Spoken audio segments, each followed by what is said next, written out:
ബ്രഹ്മണേ മൂർത്തിമതേ ശ്രിതാനാം ശുദ്ധിഹേതവേ നാരായണ യതീന്ദ്രായ തസ്മൈ ശ്രീ ഗുരവേ നമഃ.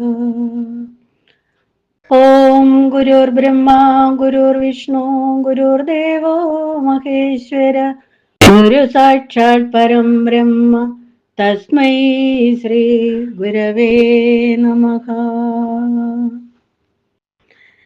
ശ്രീനാരായണ ഗുരു ഗ്രൂപ്പിലെ പ്രിയപ്പെട്ട അഡ്മിൻസ്, ആത്മസഹോദരങ്ങളെ, 93ാമത് ശിവഗിരി തീർത്ഥാടനം നടക്കുന്ന ഈ വേളയിൽ മഹാഗുരുവിനെ കുറിച്ച് ഒരു പ്രഭാഷണം നടത്തുന്നതിന് അവസരം തന്ന ഗ്രൂപ്പ് അഡ്മിൻസിന് നന്ദി രേഖപ്പെടുത്തട്ടെ. നവോത്ഥാന കേരളത്തിന്റെ സൂര്യ തേജസ്സായ ഗുരുദേവനെ കുറിച്ചുള്ള എൻ്റെ പരിമിതമായ അറിവുകളാണ് ഞാൻ നിങ്ങളോട് പങ്കുവയ്ക്കുന്നത്. ഉച്ചനീചത്വവും തൊട്ടുകൂടായ്മയും കൊടികുത്തി വാണിരുന്ന ഇരുണ്ട കാലത്തിലേക്ക് ഹൃദയത്തിൽ വിശുദ്ധിയുടെ പരിവേഷത്തോടെ പ്രകാശത്തിന്റെ വെള്ളി വെളിച്ചമായി ഒരു അവധൂതനെ പോലെ ഗുരുദേവൻ കടന്നു വന്നു. മനുഷ്യന്റെ ജാതി മനുഷ്യത്വമാണെന്ന് പഠിപ്പിച്ച നവോത്ഥാന കേരളത്തിന്റെ സൂര്യ തേജസ്സായിരുന്നു ഗുരുദേവൻ. ആ വലിയ മനുഷ്യന്റെ പാതയിലൂടെ സഞ്ചരിക്കാൻ ആയിരങ്ങളും പതിനായിരങ്ങളും ലക്ഷങ്ങളും മുന്നോട്ട് വന്നു. അധികാര ഗോപുരങ്ങളുടെ അയലത്തു പോലും അടുക്കാൻ കഴിയാത്ത വലിയൊരു വിഭാഗം ജനതയെ അഭിമാനത്തോടെ അധികാരത്തിന്റെ സോപാനത്തിലേക്ക് ഗുരുദേവൻ കൈപിടിച്ചുയർത്തി. 1925 മഹാത്മാഗാന്ധി വർക്കല ആശ്രമത്തിലെത്തി ശ്രീനാരായണ ഗുരുവുമായി കൂടിക്കാഴ്ച നടത്തുന്നത്. ഹിന്ദുമതത്തിലെ വർണ്ണവ്യത്യാസം പ്രകൃതിക്ക് അനുസരണമായി രൂപപ്പെട്ടതാണെന്ന് കരുതിയ ഗാന്ധി സമീപത്തെ ഒരു മരത്തെ ചൂണ്ടിക്കാണിച്ചുകൊണ്ട് പറഞ്ഞു, അതിലെ ഇലകളെല്ലാം ഒരുപോലെ അല്ലല്ലോ, വലിപ്പച്ചെറുപ്പം അവയ്ക്കിടയിൽ കാണപ്പെടുന്നില്ലേ, അതുപോലെ മനുഷ്യർ തമ്മിലും ഭിന്നതകൾ ഉണ്ടാവില്ലേ.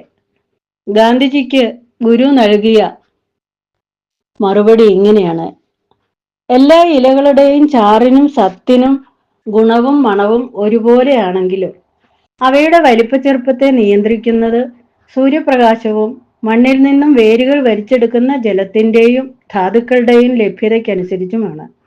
അതുപോലെ മനുഷ്യരും വ്യത്യസ്തരാകാൻ കാരണം അവർക്ക് ലഭിക്കുന്ന സാമ്പത്തികവും സാമൂഹികവുമായ ചുറ്റുപാടുകൾ കൊണ്ടാണ്.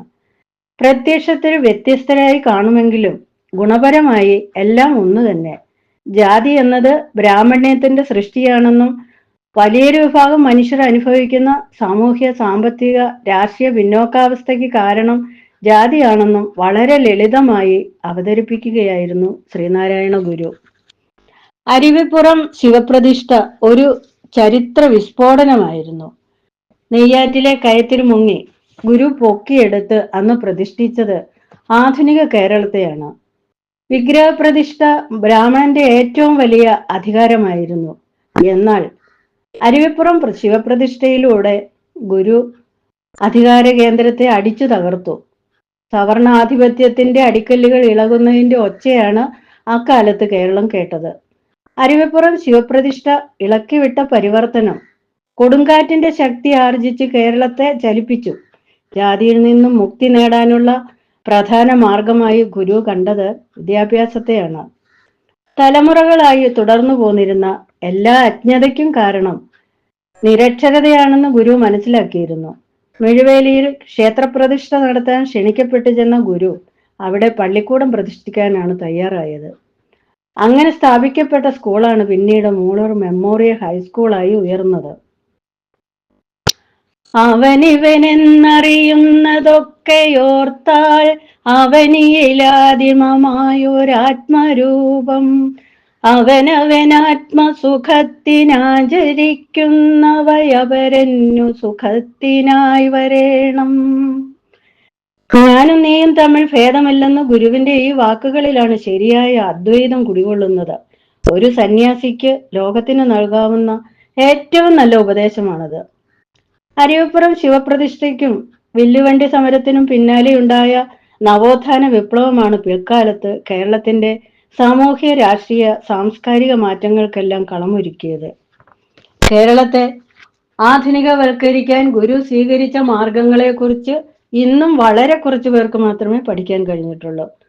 ശ്രീനാരായണ ഗുരു ഏതെങ്കിലും ഒരു ജാതിയുടെയോ മതത്തിന്റെയോ ആളായിരുന്നില്ല.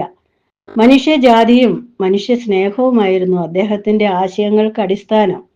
1916 പ്രബുദ്ധ കേരളം എന്ന പത്രത്തിലൂടെ ഇത് അദ്ദേഹം ലോകത്തെ അറിയിച്ചു. 3 ദശാബ്ദക്കാലം നാരായണ ഗുരുവും അനുയായികളും നടത്തിയ അതിമഹത്തായ അത്യധ്വാനത്തിന്റെ കൂടി ഫലമാണ് ഇന്ന് നമ്മൾ കാണുന്ന കേരളം. കേരള ജനത ഇന്ന് അനുഭവിക്കുന്ന സ്വാതന്ത്ര്യത്തിനും സമൂഹങ്ങൾ തമ്മിലുള്ള ഐക്യ വിവേചനങ്ങളിൽ നിന്നും ഒരു പന്തിയിൽ ഒരുമിച്ചിരിക്കുവാനും കഴിയുന്നത് ആ മഹാഗുരുവിന്റെ ശക്തമായ പ്രവർത്തനമാണെന്ന സത്യം ലോകത്താകെയുള്ള മലയാളികൾ ഒരിക്കലും വിസ്മരിക്കാൻ പാടില്ല. മതമേതായാലും മനുഷ്യൻ നന്നായാൽ മതിയെന്നും ഒരു ജാതി, ഒരു മതം, ഒരു ദൈവം മനുഷ്യന് എന്നും ജ്ഞാനം എല്ലാ മനുഷ്യർക്കും ആർജിക്കാമെന്നും അതിന് മറ്റൊരാൾ ആവശ്യമില്ല എന്നും പറഞ്ഞു തന്ന ഗുരു തന്നെയാണ് നവോത്ഥാന കേരളത്തിലെ ഏറ്റവും വലിയ വിപ്ലവകാരി.